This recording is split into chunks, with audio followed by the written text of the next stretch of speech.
Pop-ups shouldn't interrupt the experience. They should enhance it. That's why on-scroll pop-ups are game changer. And in today's video, you'll learn how to trigger pop-ups on scroll. So it's pretty simple.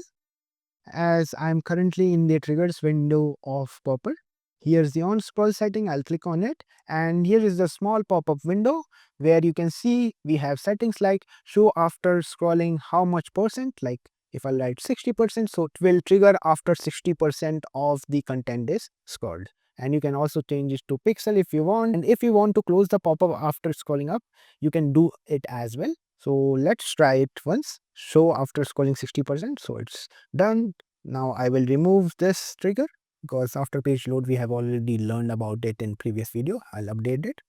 So I am at the demo website which I have just created for this video series. So I'll just scroll it down and we'll see whether the pop-up is triggered or not. So yeah, here it is. And yeah, it's perfectly working. So now let's see what other setting do we have in on scroll trigger. We have close pop-ups after scrolling up.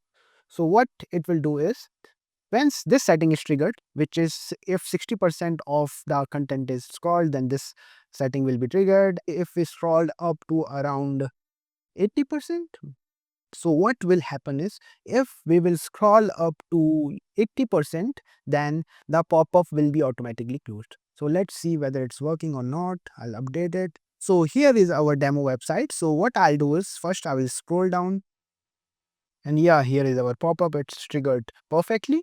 Now I'll scroll up to see whether it will close or not, and boom, yeah. So once we scrolled up to 80%, the pop-up just disappeared. So yeah, that's it for today's video. Thank you.